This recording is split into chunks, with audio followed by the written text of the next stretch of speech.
आपको भी लगता है कई बार कि मेरे को तो बहुत बनना ही था लेकिन मेरे बाप ने पढ़ने नहीं दिया, मेरे को तो बहुत बनना ही था लेकिन मेरी माँ ने मुझे रसोई करने काम नहीं सीखने दिया, मेरे को तो बहुत करना ही था। आपको बताऊं कि समुद्र में लॉबस्टर नाम की एक मछली होती है। क्या नाम? गूगल में सर्च करना बाद में, बाहर जाके। लॉबस्टर कभी सुना नहीं होगा। लॉबस्टर क्या होता है? लॉबस्टर जब भी मछली जब जन्म लेके बड़ा होता है, इसके ऊपर अपने आप एक कैल्शियम के परत जमने लगता है, यानी अब ये मछली बढ़ नहीं सकती, अब ये मछली बढ़ नहीं सकती। उसके ऊपर एक परत आ जाता है कैल्शियम का, शेल क्या बोलते हैं, एक शेल आ जाता है। अब वो शेल ऐसा टाइट होता है चूने का, शंख की तरह। अब वो उससे बड़ा कैसे होगा? अरे ये मछली क्या आप जितनी विकसित प्राणी है, बुद्धि वाली है, लेकिन ये मछली जाके समुद्र में जो पत्थर होते ना, उससे जाके खुद को खूब जोर जोर से टकराता, इतना जोर से जब तक वो परत टूट ना जाए, इतना जोर मारता है जाके कि वो परत टूट जाता है। अब परत टूटते ही ये बड़ा होने लगता है, लेकिन प्रकृति का नियम है कि वापस परत आ जाता है। तो ये परत आने और टूटने के बीच में जितना समय मिला, उसमें संघर्ष करके उतना बढ़ता है। वापस परत आ गया तो गुपचुप नहीं रहता, वापस जाके खुद को ठोकता है। जो खुद के ठोका के भी बड़ा बनता है, वही असली आदमी है और कोई नहीं है। मेरा भाई मुझे नुकसान कर रहा है, मेरे बहन मुझे तकलीफ दे दी, मेरे पति मुझे काम। आज इस औरतों में आधी औरतों का शिकायत है, मेरा पति अच्छा होता तो मैं कहीं पहुंच जाती। उस मछली को देखो, अपने परतों को तोड़ने के लिए पत्थरों से ठोकर खाने तक को भी उसको तकलीफ नहीं है। और आप पति और पत्नियों का नाम लेके अपने विकास की शिकायत करते हो। बढ़ना हो तो वे व्यक्ति पत्थर का मार खा के भी बढ़ेगा, ये गारंटी की बात है। और नहीं बढ़ना है तो उसका तो रहने दो, जैसा है वैसा, उसको तो रहना ही है। सत्य वचन सत्य होगा। बढ़ना है उसकी बात है, वापस बढ़ता है, वापस परत आ जाता है, वापस पत्थर से मारता है खुद को। दर्द नहीं होता होगा? कोई पत्थर से खुद को मार ले, दर्द नहीं होता होगा? वो कहता है कि हजार दर्द एक तरफ, मेरी विकास एक तरफ। जिसको विकास की चिंता आ जाए वो अपने मार से डरेगा नहीं, फिर वो विकसित होता रहेगा। मेरा पति ऐसा मिल गया, अभी और आदमियों को पूछो, बोलेंगे मेरी पत्नी सही मिलती तो मैं कहीं पहुंच जाता, मेरा बाप अच्छा मिलता तो मैं इंजीनियरिंग कॉलेज में पढ़ता। सब अच्छे ही मिल जाते तो फिर तू क्या चीज है रे बेटा? जब सब खराब मिले फिर भी तू कुछ बन के बताए, तब तू कोई चीज है इस संसार में। सब मिल ही गए, फिर तू क्या बनेगा? तेरा बाप बनेगा फिर तू जब बनेगा, जब पूरी दुनिया तेरे विपरीत हो। उसके बाद अगर तू कुछ बन के दिखा दिया तो समझ ले कि माई का लाल तैयार हो गया, कोई जो बन के दिखा रहा है, कुछ बनने आया है।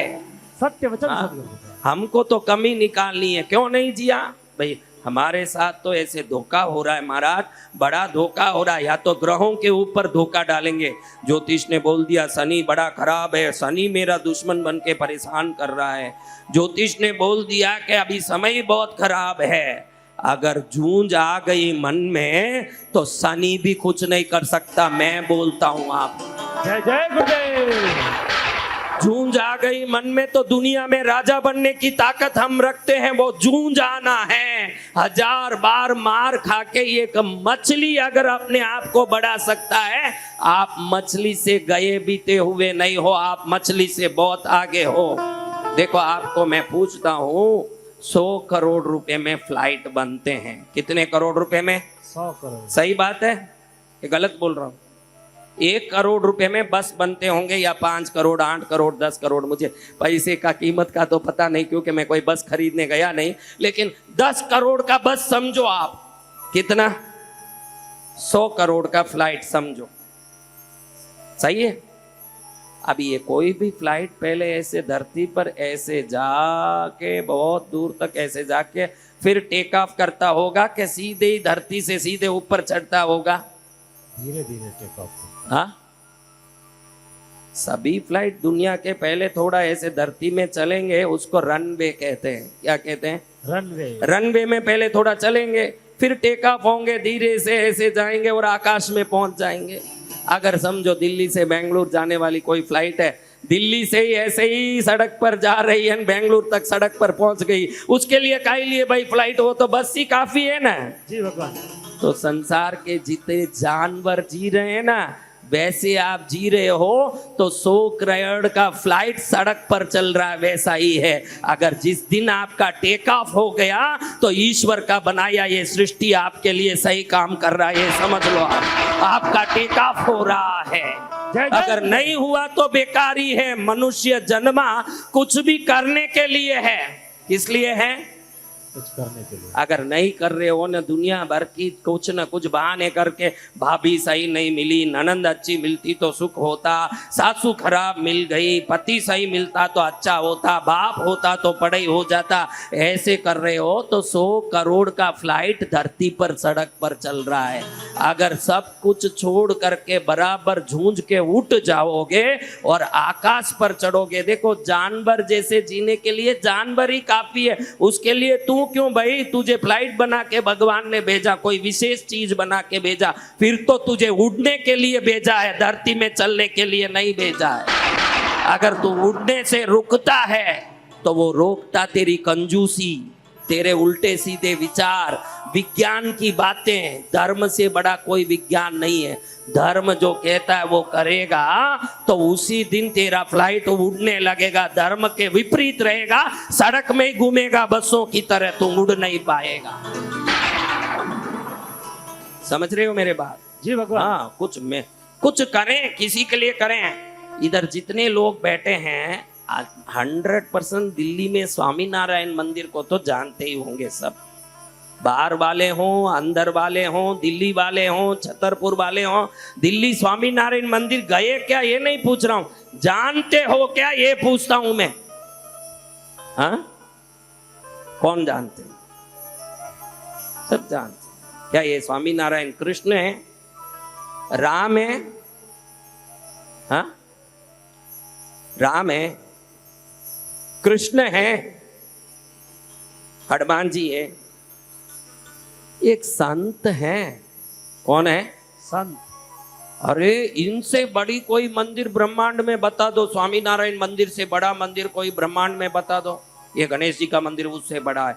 दिल्ली में सबसे बड़ा पैसा वाला बना हुआ खर्चे का मंदिर ही ये स्वामी नारायण मंदिर है। आप देखो, इसमें ना तो कोई हनुमान जी है, ना गणेश जी, ना कोई कृष्ण जी, ना राम जी। एक संत की इतनी ताकत और इतनी महिमा कि इनका मंदिर इतना बड़ा। सोचा कभी? सोचोगे तो तुम्हारे भी इतनी बड़ी मूर्तियां पूजी जाएगी जिस दिन सोचोगे। नहीं तो ऐसे ही देखो, तुमको मैं पूछता हूं, तुम में कोई अपने दादा के दादा का नाम बता सकते हो? बताओ अपने दादा का नाम। आपके दादा का नाम नहीं, दादा के बाप का नाम कोई बता दे। यहाँ देखो, मैं अपने दादा के बाप का नाम, हाँ, अगर बता दें तो उसके बाप का नाम बताएं। नहीं बता पाएंगे। अभी मैं ये पूछ रहा हूं, थोड़ा शर्म रखो। तुम्हारे पोते का पोता भी तुम्हारा नाम बता नहीं पाएगा। तुम ये बोलते हो कि हम दादा के दादा का नाम नहीं जानते, तुम्हारे पोते का पोता तुम्हारा नाम नहीं बता पाएगा। इतनी अल्प अवधि में तुम्हारी यहाँ की उपस्थिति, नाम दर्ज सब समाप्त होने वाली है, क्योंकि बसों की तरह घूम रहे हो। तुम्हारे में फ्लाइट का कहीं लक्षण नहीं दिख रहा है, वही कारण है। अच्छा भाई, दादा के दादा का नाम नहीं बता सकते हो, दशरथ के पुत्र का नाम बता सकते हो? दशरथ के पुत्र कौन है? कैसे बता दिए? वो तो त्रेता युग में हुए। दादा के दादा तो 150 साल पहले हुए होंगे। ज्यादा से ज्यादा कितने हुएंगे?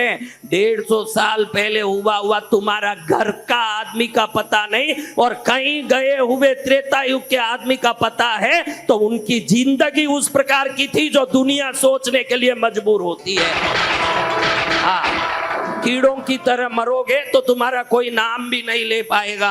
मरना हो तो मौत भी ऐसा हो कि हमारा किस युग में जन्म हुआ कोई लेना देना नहीं, दुनिया याद रखे ऐसा जिंदगी हो, ये महत्वपूर्ण है। हाँ, सत्य। बोले कि दशरथ पुत्र तो मुझे याद है, तेरे दादा का दादा याद नहीं हुआ? दशरथ पुत्र तेरा दादा का दादा था कि तेरा दादा का दादा तेरा दादा का दादा था? क्या लेना तेरा दशरथ पुत्र से? लेकिन उनकी मर्यादा और उनका आचरण ऐसा था कि आज भारत के हर सनातनी के मन में राम बसे हैं। तेरे दादा के दादा किस मसान में गए पड़ोसी तक को याद नहीं है, पड़ोसी तक को याद नहीं कि वो कहां जाके मरा।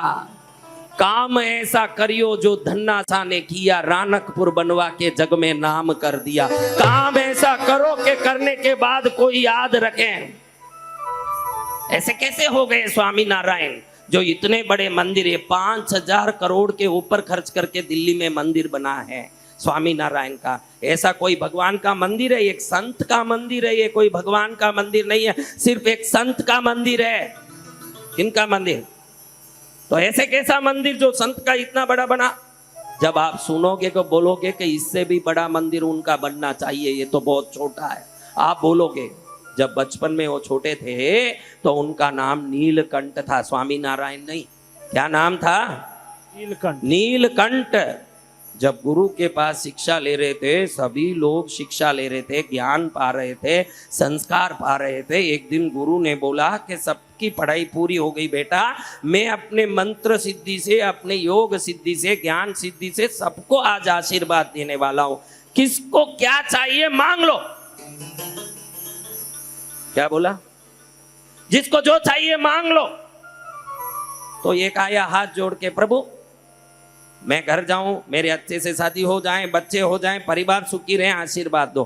तथास्तु, जा बेटा जा, परिवार सुखी रहेगा, घर सुखी रहेगा, जा। प्रभु मेरे घर में 3 पीढ़ी से उधारी है, आज आपसे पढ़ाई पूरी करके जा रहा हूं, कृपा करो कि घर जाने के बाद मेरी पीढ़ी में वो उधारियां चुक जाएं, मेरा घर सुखी हो जाए। तथास्तु बेटा जा, हो जाएगा, जा। प्रभु मुझे बहुत इच्छा है कि समुद्र से उस पार जाके विदेश में धंधा करूं, आप कृपा करो कि विदेश में मेरा धंधा अच्छा हो।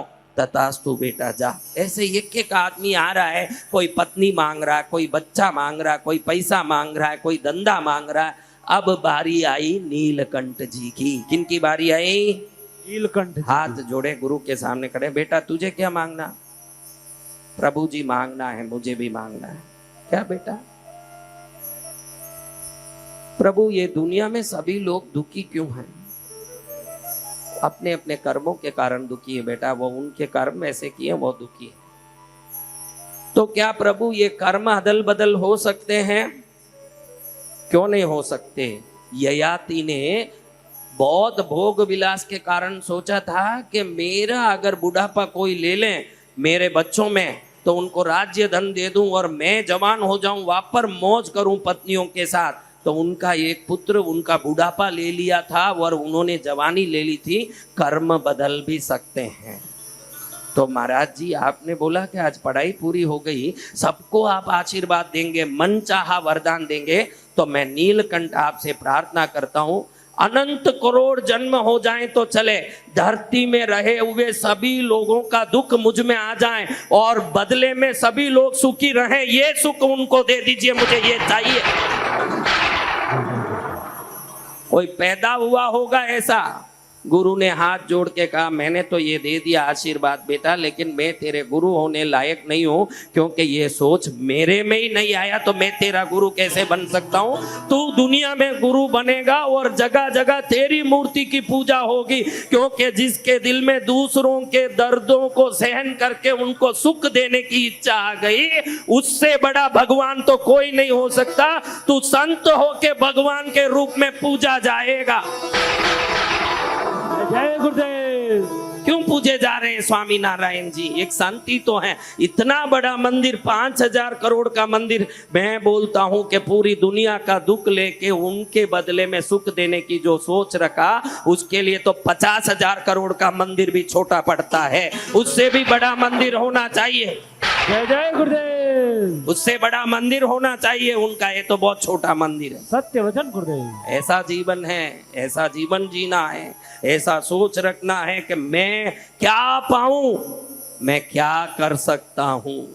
मैं इस दुनिया के लिए वसंत विजयी उनको आशीर्वाद देगा जो अपनी मंत्र सिद्धि से मेरी ताकत देखा है कि इस दरबार में मैंने 20 दिन में लाखों लोगों की बीमारी मिटाई है, हजारों की नहीं। मैं अपनी मन, कल ये सब इंस्पेक्टर बहन लखनऊ से आई, बोल रही थी कि मेरा पति कैसे तांडव करता था।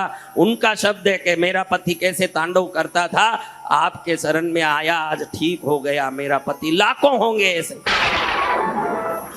आशीर्वाद उनको मिलेगा जो कुछ करने की क्षमता रखते हैं, कुछ करने की भावना रखते हैं। बच्चे बहुत छोटा है तू, इसलिए तू कहता मेरा कलश कब काम करेगा।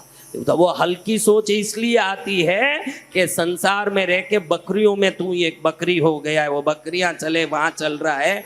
मैं दुनिया के लिए कुछ करने की ताकत दो महाराज जैसे बोलता तो उसी दिन उस कलश में लक्ष्मी डाल देता मैं। तू कहता है कि मेरे लिए कलश कब काम करेगा, मेरा मेरा कब तक करते रहोगे महाराज। मैंने अभी कहा कि प्रेइंग हैंड्स की कथा सुनो। दो भाई थे। कितने भाई? मैंने कहा एक का नाम अल्बर्ट ड्यूरर था ना, एक का नाम अल्बर्ट। बाप ऐसा था कि बड़ा दुखी। इन दोनों को लगा कि हम बहुत बड़े चित्रकार बने। उस जमाने में बड़े चित्रकार बनना हो तो कोई भी बड़े आर्ट्स कॉलेज में जाके पढ़ाई करके बाद में बन सकते थे, इतना पैसा था कहाँ। बाप तो मर गया ऐसे ही गरीब होके। दोनों भाइयों ने सोचा कि मुझे बनना। दोनों भाई में एक मीटिंग हुई, बोले कि हम चिट्ठी डालेंगे। क्या डालेंगे? दोनों का नाम लिख के चिट्ठी डालेंगे।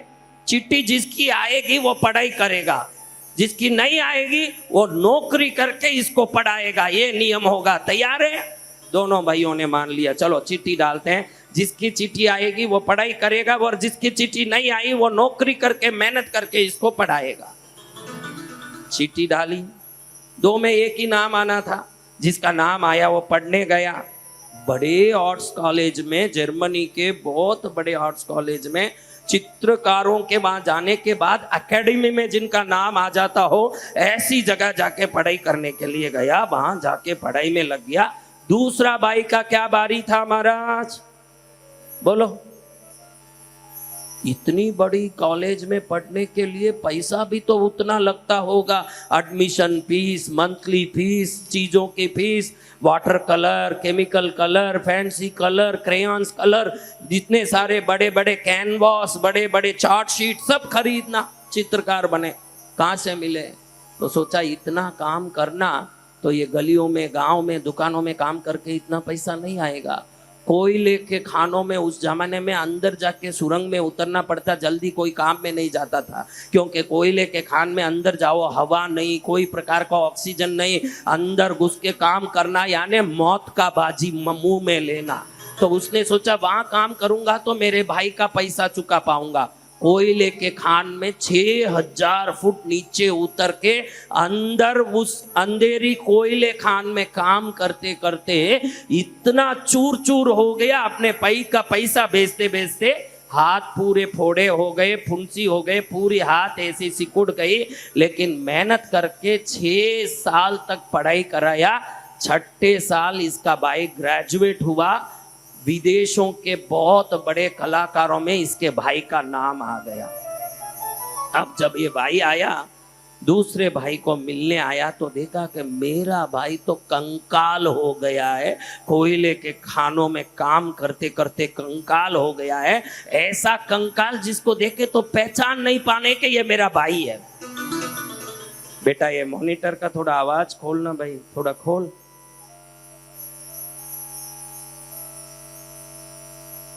अब उस भाई को देख के हाथ जोड़ के बोलता, भैया आपका ये हालत? भाई तेरी जो पढ़ाई थी वो इतनी महंगी थी कि मैं होटल में या ऑफिस में काम करके इतना पैसा जुटा नहीं पाता।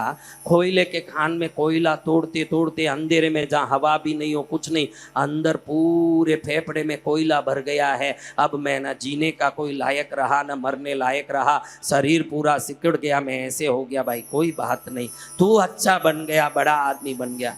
नहीं भैया अब मेरी बारी है, अब तुम पढ़ने जाओ, मैं मेहनत करूंगा। अब मैं तुम्हारे लिए खूब मेहनत करूंगा। तुम्हारी भी तो इच्छा थी कि कलाकार बनना, मैं छोड़ूंगा नहीं, तुम्हारी इच्छा पूरी करूंगा। तुम कलाकार बनो भैया, मैं तुमको पढ़ाता हूं। वो हाथ बता के दिखाता है, बेटा अब क्या कलाकार बनो, ये हथौड़ी पकड़े हुए हाथ अब भी अपनी शक्ति खत्म कर चुके हैं। अब हथौड़ी पकड़ना तो बहुत दूर की बात, पेंटिंग का ब्रश भी मैं नहीं पकड़ सकता हूं। तुझे बनाने में मेरे दोनों हाथों ने अपनी जिंदगी पूरी कर ली है। अब ये हाथ नहीं रही, अब ये व्यवस्था नहीं रही कि मैं ब्रश पकड़ के कोई चित्र बना सकूं। तो अल्बर्ट ड्यूरर जो बन चुका था उसने बोला, भैया आपकी इच्छा थी ना आप अमर हो जाओ, आपकी इच्छा मैं पूरी करूंगा, आपके उन हाथों का चित्र बनाऊंगा और मेरी चित्रकारी का दुनिया में नाम है। तो ये 2 हाथ को पूरी दुनिया सलाम करेगी जो हाथ मेहनत करके दूसरों का आगे बढ़ाने के लिए मेहनत की। अल्बर्ट का वो जो हाथ बना है वही आज पूरे विश्व के चर्चों में प्रेइंग हैंड्स के नाम से वही हाथ है जो कोयले के खान में मेहनत करके अपने भाई को बढ़ाने के लिए मेहनत किए थे। वही हाथ आज पूरी दुनिया वंदन करती है, हाथ जोड़ती है। वो दोनों हाथ अल्बर्ट के हैं जिसमें फोड़े हैं, फुंसी हैं, हड्डियां गल चुकी है, हाथ ऐसे हो चुकी है। देश के लिए करो, समाज के लिए करो, गरीबों के लिए करो, अपने भाई के लिए करो, संसार में किसी के लिए करो, लेकिन करना शुरू करके देखो करने का मजा कितना है, तब समझ पड़ेगा। अपने लिए कुत्ता भी जीता है और जी के मत बोल देना कि मैं जी लिया, वो कुत्ते का जीवन है। अगर आप अपने लिए जी रहे हो वो कुत्ते का जीवन है। किसी एक के लिए जी के देखो, तब मालूम पड़ेगा कि मैं फ्लाइट हूं न मैं उड़ने के लिए आया हूं। मैं वो बस नहीं हूं जो सड़क पर चलने के लिए आया हूं, मैं वो वस्तु हूं जो उड़ने के लिए आया हूं, इस संसार में पहुंचने के लिए आया हूं।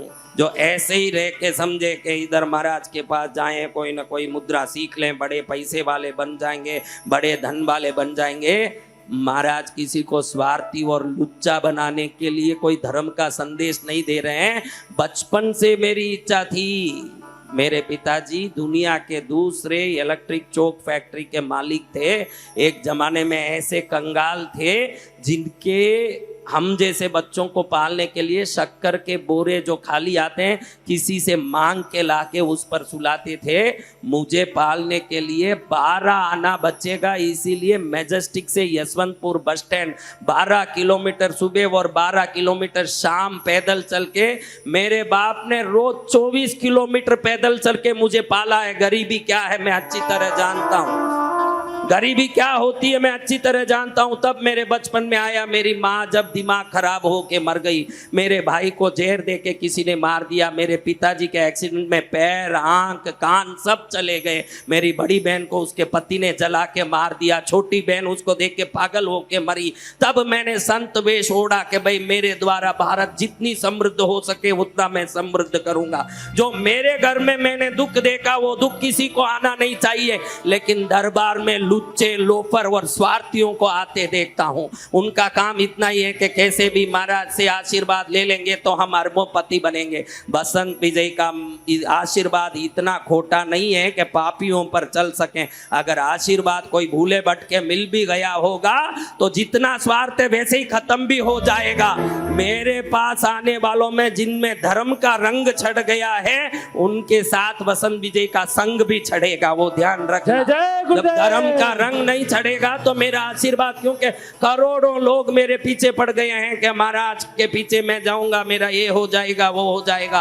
होगा उन्हीं का जिनके पास एक अंश मात्र भी धर्म और भक्ति होगा, वरना कुछ होने वाला नहीं। अपना लोभ और लालच लेके मेरे पास आओगे कभी कुछ भी होने वाला नहीं है। भगवान के बताए धर्म मार्ग आपके जीवन में भी आगे बढ़े, इसलिए हम धर्म की बात करते हैं। लेकिन चिंता ये रहती है, भाई देखो हमारे घर में ऐसे होता था, मेरे पिताजी 12 किलोमीटर पैदल चल के घर आते, फिर पैर इतने दुखते, रोटी खाए बगैर कितनी ही रात वो सो गए। मेरी माँ बोलती कि खाना खा लो, नहीं पैर बहुत दुख रहे हैं, मैं बैठ नहीं पाऊंगा, मैं सो जाऊंगा।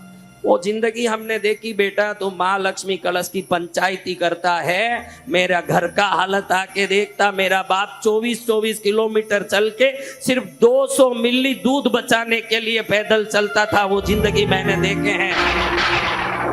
वो जिंदगी मैंने देखे हैं, पैसे के लिए मेरी बहन को वो एक आदमी कैसे जला के मार सकता है मैंने देखा है। मेरी छोटी बहन इन दुखों में कैसे पागल बन के मर सकती है मैंने देखा है। मेरे सगे भाई को जेर दे के लोग कैसे मारते हैं मैंने देखा है। क्या तुमने दुख देखा होगा? ऐसा कोई संत का चोला नहीं आ जाता। ये संत का चोला पहनने के पीछे लाख करोड़ दुख हमने भी देखे होंगे। ऐसे ही नहीं जिंदगी बन गई। लेकिन मेरे मन में एक ही जिद्दी था कि अगर गरीबी की इतनी अपमान हो रही है तो कोई भी भारत में गरीब नहीं होना चाहिए। कई लोग मजाक उड़ाते हैं, महाराज लक्ष्मी की पूजा कराते हैं, लक्ष्मी कलश करते हैं, लक्ष्मी लक्ष्मी करते हैं। अरे नालायक, तुझे क्या मालूम है गरीबों का अपमान? पैसा हो तो पापी भी परमेश्वर बन जाता है, न पैसा नहीं हो तो परमात्मा को भी इज्जत नहीं मिलता है। ये संसार का नियम। इसलिए हमारे मन में आया कि संसार में हर आदमी सुखी हो, मैं कुछ न कुछ करूंगा। इसका अर्थ ये नहीं है कि मैं किसी में स्वार्थ या लालच डाल रहा हूं। मेरी साधना शक्ति, मेरी सिद्धियां, एक क्षण में मैंने मीडिया को, आज तक टीवी हो, एबीपी हो, इंडिया टीवी हो, उस दिन भी चुनौती दिया, रोज भी चुनौती देता हूं। माइका लाल का बाप आ जाए, 1 करोड़ लोगों को 1 मिनट में ठीक करके दिखाता हूं। किसको चुनौती देना? मेरे सामने आए। संसार की कोई भी शक्ति मेरे सामने आ जाए, मेरे साधना के शक्ति के सामने कोई टिक के दिखा दे, मैं देख लेता हूं। संसार में चलते फिरते देवताओं का दूत हूं मैं, जो चाहे वो मैं कर सकता हूं। जय जय गुरुदेव। हाँ, किसको चुनौती देना? मैं तैयार हूं चुनौती देने। कौन आना है आओ मेरे सामने, देख लेता हूं। मेरा काम है दुनिया का भला करना, लेकिन मात्र स्वार्थ के लिए आशीर्वाद देने आओगे? धार्मिक बनो, धनी बनो, श्रेष्ठ बनो। मैं तो धर्म को समझ के ज्ञान दे रहा हूं कि धर्म कह रहा है तू देता है तो लेने का द्वार खुलता है, तू रखता है तो तेरी समृद्धि का द्वार बंद होता है। धर्म क्या कहता है? क्या कहता है? हाँ, भगवान कहाँ जाएंगे महाराज? भगवान कहाँ जाएंगे? दूत बन के जाना है, कृष्ण को खुद ही जाना है। पहुंच गए। दुर्योधन कहता है मेरे घर आओ। बहुत बड़ा माँ, बहुत बड़ा, मेरे घर आइए कृष्ण, ऐसे बोलता। शायद कृष्ण आ जाएं और हमारे पक्ष में हो जाएं, फिर कहना ही क्या है, मजा ही मजा है, आओ। दुशासन कहता है मेरे घर आओ। दुर्योधन से बड़ा है दुशासन का घर। कैसे होगा? महाभारत पढ़ो, मालूम पड़ेगा कि दुर्योधन से बड़ा दुशासन का घर। कैसे? पापियों का घर बड़ा नहीं होता, पाप का सहारा देने वालों का घर और बड़ा हो जाता। बड़ा घर, मेरे घर आओ। सब करें मेरे घर आओ, मेरे घर आओ। कृष्ण आगे जा रहे हैं, विदुर जी का घर आया। कौन सा घर? विदुर जी। ये किसका घर है भाई? विदुर जी का घर है। विदुर जी भी देखे बाहर आ गए। अरे किसका घर है? आपका घर है कृष्ण, आपका घर है। मेरा घर, फिर मेरे घर को रह के और कहीं जाऊं? मैं इधर ही आऊंगा, मेरे घर में ही आऊंगा। आपके घर को भगवान का घर मानोगे ना, आपके वस्तु को ईश्वर का दिया मानोगे, उनको आने मजबूर होना पड़ेगा। मेरा मेरा करोगे तो कुछ नहीं आएगा। बड़े बड़े दुर्योधन और दुशासन के घरों को छोड़ करके भगवान को एक बहुत ही छोटे विदुर के घर में जाना पड़ा। विदुर के घर में घुस के भी उनको कोई मजा नहीं आया, क्योंकि विदुर जी की पत्नी देखी कि भगवान आ गए। विदुर जी कहे कि इनको कुछ तो खिलाओ, बड़े भूखे आए होंगे। अब वो उनका चेहरा देखती होगी, आप ही बोलते हो ना मनमोहन। भगवान का नाम क्या है? मनमोहन। मन को मोहने वाले। अब मन ही मोह लिया। अब मन मोहने वाला आया। विदुर जी की पत्नी का चित्ती ठिकाने में नहीं रहा। क्या कर रही है? केला छील रही है, छिलका दे रही है और केला फेंक रही है नीचे। देना क्या चाहिए? देना क्या चाहिए? केला दें, छिलका फेंकें, ये तो नियम है। ये छिलका दें और केला फेंकें। समझ ही नहीं रही है कि क्या करें, क्योंकि उनके दर्शन के दृश्य में इतनी मोहित पागल हो गई, क्या कर रही है समझ नहीं। एकदम विदुर जी का अंदर से बाहर आना हुआ, एक तट्टा लेके। अरे ये क्या कर रही है पागल? छिलका खिला रही है भगवान को। भगवान बोलते हैं शांत रहे विदुर, क्योंकि आज तक मैंने जितने केले खाए उसमें जो मधुरता नहीं थी, उससे ज्यादा मधुरता तो ये छिलके में दिख रहे हैं, क्योंकि इसमें प्रेम और भक्ति समाहित है। जय जय गुरुदेव। गुरुदेव। इसमें प्रेम और भक्ति समाहित है। ये भक्ति संगत वस्तु है। सत्य वचन मेरे सदगुरु भगवान। हम बोल देते हैं कि आज ये करिए, आप लोग करते हो, उसके पीछे भक्ति है कि स्वार्थ है, ध्यान देना। हम लोग कहते हैं ये करो, तुरंत वो करने लगते हो, उसके पीछे भक्ति है या स्वार्थ है, ये ध्यान देना। आप अगर भाई के लिए कर सकते हो, अल्बर्ट जैसे, देखो वो हाथ अमर हो गए कि नहीं? हो गए। स्वामी नारायण जी अमर हो गए। आप क्या ऐसे ही मर के जाओगे कि कुछ नाम करना है? ज्यादा नहीं, तिनका बर भी करते जाओगे। मैंने इसलिए वो उदाहरण बोला, सोए हो तो खड़े हो जाओ, बैठ जाओ, बैठ गए तो खड़े हो जाओ, खड़ो तो चलो, चल गए तो दौड़ो, इतना काम तुम करो। आज 1 रुपया दे सकते हो, दो, यानी सोए हो तो क्या कर दो? बैठ जाओ। 5 रुपया देने लगो तो 10 करो, यानी बैठे हो तो खड़े हो जाओ। 10 दे रहे हो तो 100 कर दो, यानी अब चलने लगो। 100 कर दिए तो 1000 कर दो, अब दौड़ने लगो। मैं ये नहीं कहता कि सीधे आप महादानी कर्ण बन जाओ। 1-1 रुपया बढ़ाते जाओ दान का, उतने ही बड़े आदमी बनते जाओगे और इस संसार में बहुत बड़ा नाम, यश, धन, वैभव आपके अधिकार में हो जाएगा जिस दिन आपके मन में धर्म और दान दोनों का प्रवेश होगा। जय जय गुरुदेव। क्या होगा? थोड़ा थोड़ा धंधा कर रहे हो, थोड़ा थोड़ा आगे बढ़ो। ऐसे मत सोचो कि मेरा धंधा एक दिन में 10 गुना बढ़ जाए। एक दिन में 10 गुना नहीं। सो रहे हो तो बैठो, बैठे हो तो खड़े हो जाओ, खड़े हो रहे हो तो चल रहे हो, चलो तो दौड़ो। ऐसे धंधे को बढ़ाओ, ऐसे ज्ञान को बढ़ाओ, ऐसे धर्म को बढ़ाओ। कोई चीज एकदम बढ़ाने जाओगे तो थक जाओगे, फिर वो छोड़ दोगे आप लोग। धंधा हो के धर्म हो के भक्ति हो। महाराज मेरे से पूजा आजकल रुक जाती है। क्यों बेटा? नहीं कर नहीं पाती हूँ। अच्छा, खाली एक दीपक जला रोज, वो तो कर सकती हूँ। अगर तू 3 घंटा करके थक रही है इसलिए छोड़ रही है, इससे अच्छा कम से कम 2 मिनट 2 दीपक तो भी जला। कुछ तू बना के रखेगी जीवन में तो तेरे जीवन में कुछ ना कुछ पुण्य भी बढ़ता ही रहेगा, अपने आप तेरा पुण्य बढ़ेगा। या तो मैं उस पार छलांग लाऊंगा, इस पर खड़े रहूंगा, नहीं तो नहीं, इस पार भी खड़े नहीं रहना, उस पार छलांग लगा के पैर भी नहीं तोड़ना है। ऐसा काम करना जिसमें प्रगति भी दिखे और वो काम रुके भी नहीं और चलता रहे, हरदम हरदम चलता रहे वो काम। 2 रोटी माताएं, कौन सी माताएं दान दे रही है? हा? कौन 2 रोटी दान देती है? रोज 2 रोटी दान दीजिए, निकाल के रख दीजिए। जब भी मौका पड़े शाम को, दोपहर में दे दिया करिए, 2 रोटी दे दीजिए। बहुत आसान है। देखो माताओं की कभी ऐसा भी होता है कि करके भी दिखता नहीं, ऐसा भी। मैं ऐसा नहीं बोलता कोई करता नहीं। ये जितने पुरुष बैठे हैं इनमें बाप कौन बन गया? वो हाथ ऊंचा करो। बाप यानी जिनके बच्चे हो गए वो बाप बन गए।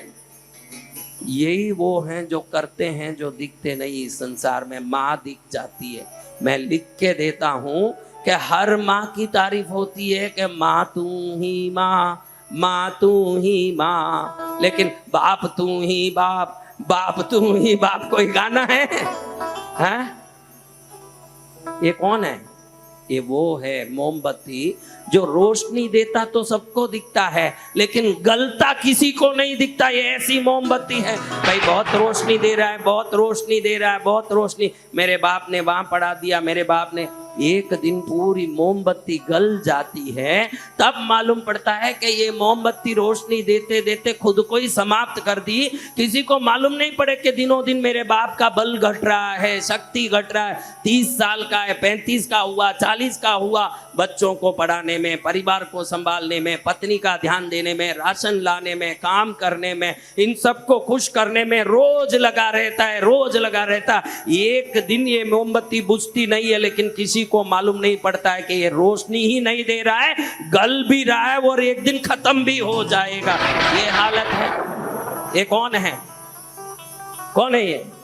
हाँ, इस दुनिया में करके भी नहीं दिखता है तो वो प्राणी बाप ही है। और माताओं का तो खूब है। बच्चे भी माँ पर ज्यादा प्रसन्न रहते हैं। कहीं थिएटर जाना हो, प्रोग्रेस कार्ड में साइन लेना हो, कुछ भी करना हो, माँ के पास आके, अरे वो चिड़चिड़िया है तेरा पति।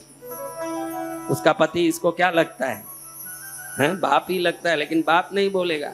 तेरा पति बहुत चिड़चिड़िया है, मेरे को हस्ताक्षर भी नहीं करेगा, तू दिला दे मेरे को।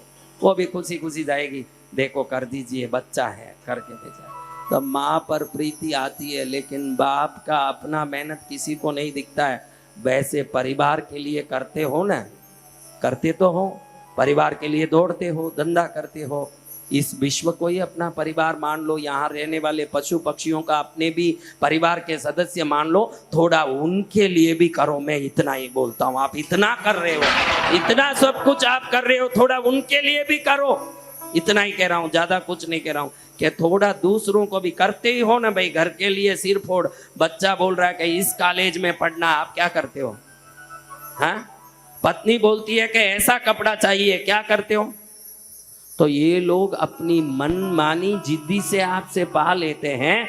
तो मैं सोचता हूं मैं भी थोड़ी जिद्दी करके आपसे धर्म के लिए कुछ करवा दूं, गरीब पशुओं के लिए कुछ करवा दूं, गरीबों के लिए कुछ करवा दूं। जब इतने लोग आपसे जिद्दी कर सकते हैं तो हम भी तो कर सकते हैं। ये सब लोग जिद्दी कर सकते हैं तो क्या हम नहीं कर सकते? हम कहते हैं कि आपके भरोसे गाय हैं, कबूतर हैं, कौवे हैं, कुत्ते हैं, पशु हैं, पक्षी हैं, भिखारी गरीब लोग हैं, थोड़ा उनके लिए भी निकाला करो। लेकिन इसमें फायदा है, इनके लिए करोगे तो ये घर का पालन हुआ, दूसरों के लिए करोगे तो पुण्य का पालन हुआ, पुण्य बढ़ने लगेगा, आपका काम बढ़ने लगेगा।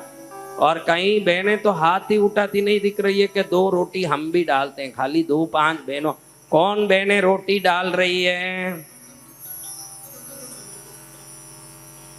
जो नहीं डालो, 2 रोटी गरीबों के लिए निकाल दीजिए, खाली 2 रोटी निकालिए।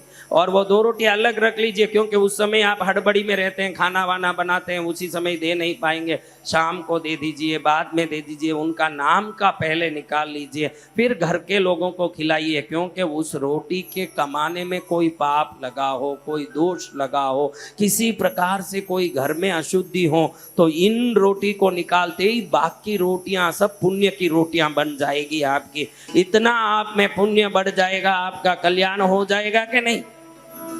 हाँ, तो आज मुझे लगा कि आज यही सिखाऊं कि भाई सीधे आप लोगों को मेरे पास आके ये दे दो गुरुदेव, वो दे दो गुरुदेव। कल एक भाई हमारे बोल रहे थे कि मेरे एक भी स्टूडियो नहीं था, अब जैसे ही आपका आशीर्वाद मिला 4 फिल्म स्टूडियो हो गया। तेरे 4 फिल्म स्टूडियो हुए भाई, बहुत अच्छा। सबसे पहले मैं खुश हूं, मैं सबसे ज्यादा खुश हूं कि तेरे उन्नति हुई। लेकिन ये उन्नति का कुछ अंश गरीबों में, गायों में, कुत्तों में, गरीबों में बांट, एक छोटा सा अंश। और तेरे पास है, तू बांटेगा। कुएं का पानी निकाला कभी खाली हुआ आपने सुना है? और ऐसा ही रखा तो क्या होगा?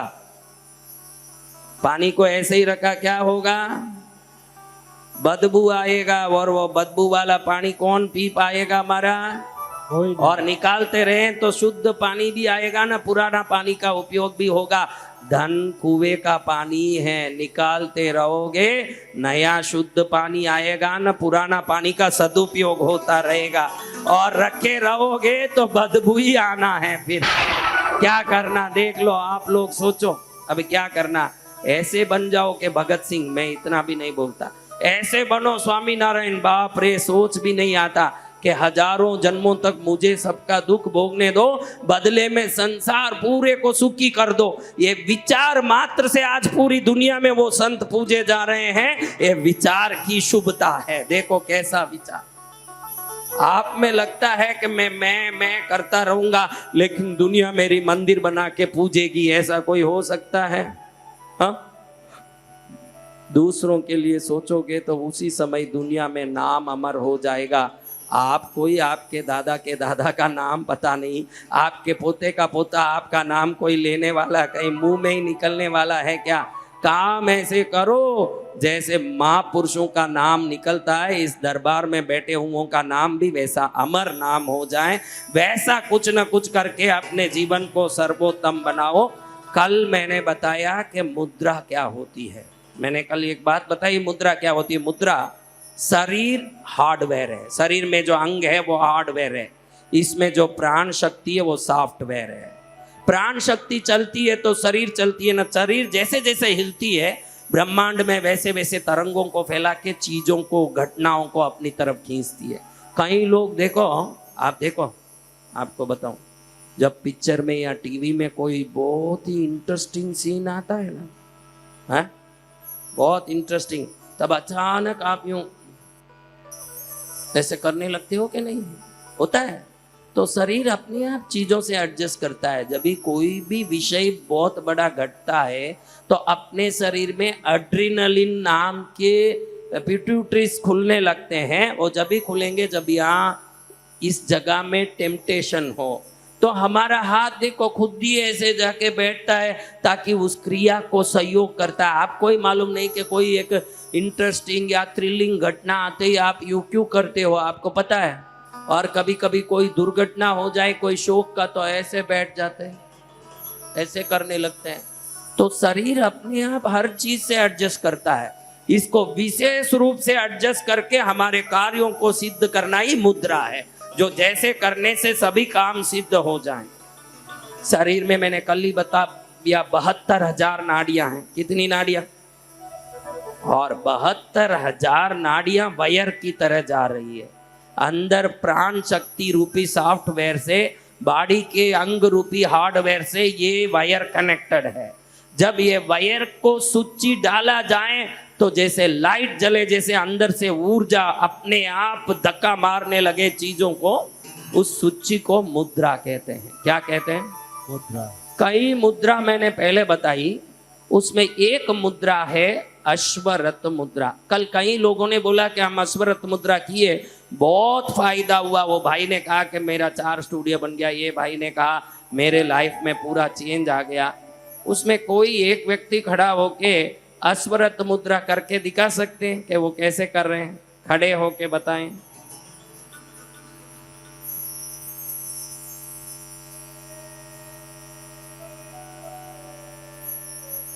तो आज इस मुद्रा पर थोड़ा मैं कहना चाहता हूं। देखिए, आप ये शरीर को थोड़ा समझ लीजिए। अच्छी बात, आप बैठिए, धन्यवाद। आप ये शरीर को समझ लीजिए। ये शरीर में जहां जहां एड्ज है, एड्ज आरंभिक स्थान, वहां से ग्रहों की ऊर्जा, पंच तत्वों की ऊर्जा घुसती है। जहां जहां ये पैर, हम बड़ों के चरणों में गिर के नमस्कार करते हैं। लोग बोलते हैं कि बड़ा विवेकी विनयवान है, भाई बड़ों को नमस्कार कर रहा है। हमारा धर्म सिर्फ विनय को, विनय और विवेक समझाने के लिए नीचे नहीं गिराता है। भू आकर्षण शक्ति शरीर की पंच तत्वों की ऊर्जा और ग्रहों की ऊर्जा को जमीन की ओर खींचता है, तो अंत में पैर तक जाके वो टिकता है। जब आप नमस्कार करने के रूप में पैर को स्पर्श करते हो तो उन बुजुर्गों के शरीर में रहे हुए पंच तत्व और ग्रहों की ऊर्जा को अपने हाथ से अपने शरीर में डाल लेते हो। 1 मिनट में आपका शरीर ऊर्जावान बन जाता है चरण स्पर्श करने से। इतना सारा फायदा है उसमें, चरण स्पर्श करें। आजकल मॉडर्न लड़के बोलते हैं क्या ये बूढ़ों के पैरों में पड़ना, हमको तो कुछ समझ नहीं आता।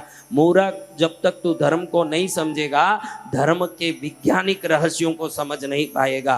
आजकल लोग ये जो ग्रेविटी है, भू आकर्षण शक्ति, इसको तो मान लिए, और ये भी मान लिए कि भू आकर्षण शक्ति के कारण जब शरीर से ऊर्जा नीचे खींचा जाता है तो सबसे ज्यादा वो पैरों में टिक जाता है, क्योंकि ऊपर से नीचे खींचा जाता है तो अंतिम अंग में ज्यादा रहना है, यही वाजबी है, तो वहां जाके टिकता है। और ये हाथ है वो रिसिपिएंट है, खींचने वाला। इसीलिए हम लोग ऐसे करते हैं। क्या करते हैं? जब भी ऐसे करते हैं अगिनत ऊर्जा यहाँ से निकलती है, कोई हिसाब नहीं है। खाली किसी को ऐसा कर दिया तो बीमारी निकल सकती है, खाली ऐसा कर दिया निकल सकती है, इतनी ऊर्जा यहाँ से निकलती है। ये 2 ही जगह है, हाथ और पैर। कौन सी जगह? इसलिए मंदिरों में हाथ जोड़ते हैं। आपको लगे कि मंदिरों में हाथ जोड़ते हैं, ये एक प्रणाम की मुद्रा होगी। प्रणाम की मुद्रा नहीं है। ये देखो, मैंने आपको बोला उस दिन, किसका नाम लिया जल के लिए, बता? अब कहाँ याद है? हाँ, खाली सुन सुन के घर जाना है। जिनका मैंने जल के लिए नाम बताया था वो उंगली ही हरदम आगे रहती है। कौन सी उंगली? ये जल की उंगली है। और दुनिया में पंच तत्वों में जल तत्व ही ऐसा है जो ऊर्जा को तुरंत अंदर ले सकता है। आप प्रणाम करते हो, हजारों वर्षों से करते हो, ऐसे नहीं कर सकते। मंदिर में कोई मना है, कोई ना बोले ऐसे कर लो, ऐसे कर लो, ऐसे ही क्यों कर रहे हैं? ये क्या प्रणाम है? क्योंकि ऐसे करते समय जल तत्व आगे रहता है, बाकी तत्व पीछे रहते हैं। और मंदिर में मूर्ति में जितनी भी प्राणिक ऊर्जा है, दिव्य ऊर्जा है, शक्तियां हैं, सीधे ये जल तत्व वाली उंगली में आती है। तो जल पहले इसको ग्रहण करके पूरे शरीर में उसी क्षण अंदर डाल देती है, खाली प्रणाम करने मात्र से। ये प्रणाम करने का ताकत है, खाली ये जल तत्व की उंगली काम करती है। ये देखो, ये जल तत्व है, क्या है? ये पृथ्वी है, ये आकाश है, ये वायु है, वायु, ये अग्नि है, ये तत्वों हैं। मुद्रा को जैसे जैसे मोड़ते हो, ये पांचों तत्वों में देखो, ऐसे दबाओगे ना, ऐसे, तो कम पड़ेगा। क्या होगा? कोई भी तत्व को कम करना हो तो ऐसे दबाना, इसलिए मैंने वायु मुद्रा बताया। ऐसे करोगे तो वो सही होगा। अगर कम हो तो सही हो जाएगा, ज्यादा हो तो सही हो जाएगा। अगर आपको लगे कि मेरा कोई भी धंधा चलता नहीं है, मेरे को, बहनों को लगे कि मेरे को खूब गहना चाहिए, सोना चाहिए, क्या चाहिए? ऐसे ऐसे मत करो, आएगा ही नहीं, चले जाएगा। झूठ नहीं कहना, अंदर तो है कि खूब पहन लूं, बैठ जाऊं। हाँ, मेरे डांट सुन के लगे कि नहीं नहीं। अभी देखो, बहुत सरल है। ये पृथ्वी की उंगली है, ये उंगली, इसको ऐसे रख के रोज बैठ जाओगी, 48 दिन में देखोगी कि बगैर मांगे, बगैर खरीदे, कोई ना कोई एक इतना टुकड़ा भी सोना आएगा ही आएगा। वो करके ही रहेगा अपना काम, 100% होगा। और साधक अपने मुख से कहता है वचन सिद्ध है, हाँ, सत्य तो वो वचन होके सिद्ध। ही रहेगा ऐसे करे तो। देखो, किडनी प्रॉब्लम है, किडनी का तकलीफ है, जल घड़ी घड़ी पेशाब लगता है, घड़ी घड़ी पेशाब, इसको अच्छे से जोर से दबाओ, घड़ी घड़ी पेशाब लगना ही बंद, पेशाब का कोई प्रॉब्लम ही बंद। और ऐसे रखोगे तो उस संबंधी बीमारी खत्म। तो ये सब अपने अपने काम करते हैं। जब मुद्रा करते हो तो वो अलग है। मुद्रा क्या करता है? ग्रहों को ठीक करता है, पंच तत्वों को ठीक करके आपके आभा मंडल को ठीक करता है। जो चीज के लिए आपने मुद्रा किया वो काम को पूरा कर देता है मुद्रा। इसमें अश्वरथ मुद्रा, अश्व यानी घोड़ा, क्या चीज है? और रथ, रथ यानी क्या? चलने वाला एक वाहन। अब ये वाहन खड़ा है भाई, घोड़ा नहीं है, क्या होगा? हाँ, तो आपकी जिंदगी भी तो बिना घोड़े का वाहन की तरह खड़ा हुआ है। तो ये अश्वरथ मुद्रा कहता है कि 48 दिन सुबह उठ के नहा धो के जो 20 मिनट इसको करते हैं, उनका कैसा भी रुका हुआ काम हो, वो अपने आप रथ की तरह फुल फास्ट दौड़ने लगता है उस मुद्रा से। और जो चल रहा है वो और तेजी से भागने लगता है। इसमें क्या होता है? ये अग्नि मुद्रा को, अग्नि की उंगली को सीधा रखते हैं तो सूर्य खड़ा हो जाता है। क्या होता है? रथ में 2 घोड़े होते हैं, तो हम ये 2 उंगली सीधा रखते हैं। ये जल वाली, कौन सी? ये देखो, धरती में 3 चीज है, जल, धरती खुद है, पृथ्वी, अग्नि। अग्नि इधर रहती है कुंड में, हवन में, गैस में, चूल्हे में, तो ये तीनों खड़ी रहती है। और अब देखोगे तो वायु और आकाश ऊपर चले जाती है दब के, और पृथ्वी, जल और अग्नि ऊपर आ जाती है। तो पांचों तत्व अपने पोजीशन में आ जाते हैं। जब 5 तत्व अपने पोजीशन में आ जाएंगे तो आपके कैसे भी रुके हुए काम हो, उसको अपने आप चलना ही पड़ता है। वो दौड़ने लगता है जोर जोर से वो काम। फिर आप बोलोगे कि वाह, दरबार में पहुंचा, मेरा कल्याण हो गया, मेरा जीवन सफल हो गया। ये उंगली सीधा होना चाहिए। कई लोग ऐसे रख लेते, कई लोग ऐसे रख लेते हैं। ये सीधा खड़ा होना, ये दोनों घोड़े की तरह। देखो, ये रथ है, ये क्या है? रथ ऐसे गुड़ गया तो क्या होगा? चलेगा? घोड़े ऐसे उठ गए पैर तो क्या होगा? घोड़ा सीधा होना, रथ सीधा होना, अपने आप। देखो, ये रथ की तरह है कि नहीं है? 2 घोड़े आगे हैं, है ना, 2 घोड़े आगे, और रथ सीधा खड़ा है। इसको अश्वरथ मुद्रा बोलते हैं। और लाखों लोग मेरे इस मुद्रा से फायदा लिए हैं। सुबह उठे, नहाए धोए, बिना खाए करना चाहिए, भोजन करते ही कोई मुद्रा नहीं करना, शरीर में कोई ना कोई विकृति आ जाती है। या तो खाने के 1 घंटे पहले करें या खा के 2.5 घंटे बाद करें, उसके बीच में करना ही नहीं कोई मुद्रा। दोपहर में खाना खाए, कम से कम 2.5 घंटा हुआ होना चाहिए, उसके पहले करोगे तो शरीर में कुछ न कुछ बदहजमी, खराब हो जाना, पेट खराब हो जाना, ये सब होगा। इसलिए कैसे करना? सीधा रखो, ऐसे रखना, ऐसे रख के शांति से 20 मिनट बैठना। कितना? मेरे लिए बैठोगे, पड़ोसी के लिए बैठोगे, खुद के लिए बैठ रहे हो, अच्छे से बैठना कि मेरे लिए है, मेरे फायदे के लिए। अरे 20 मिनट कैसे बैठो? मत बैठना, कोई मुझे थोड़ी फायदा करता है। आराम से 20 मिनट रोज सुबह बैठ के देखो, बहुत सारे घर में सुख परिवर्तन। कल एक बहन बोल रही थी उधर करके, अब सोच विचार भी बदल गया, मेरा विचार का तरीका बदल गया। अब कुछ गुम भी हो जाता है तो चिंता नहीं आता, क्योंकि उससे ज्यादा आ जाता है हमारे घर में। कल आप सुन रहे थे, सब बोल रही थी बहन। तो ये मुद्राएं शरीर के नसों को दबा के अंदर की प्राण शक्ति को निकाल के अलग अलग मुद्रा अलग अलग परिणाम देते हैं। तो ये मुद्रा आपके हर काम को सफल करने की शक्ति देती है। हर आदमी इसको करना चाहिए, नौकरी करता हो, व्यापार करता हो, काम करता हो, चमत्कारी परिणाम आते हैं इसके। क्या आते हैं? कौन चाहते हैं चमत्कारी परिणाम? तो वो कर लो। ये चमत्कारी परिणाम जिनको भी आना हो वो लोग ये काम कर सकते हैं बैठ करके। इस मुद्रा का नाम क्या है हमारा? बोलो, क्या मुद्रा है? अश्वरथ मुद्रा।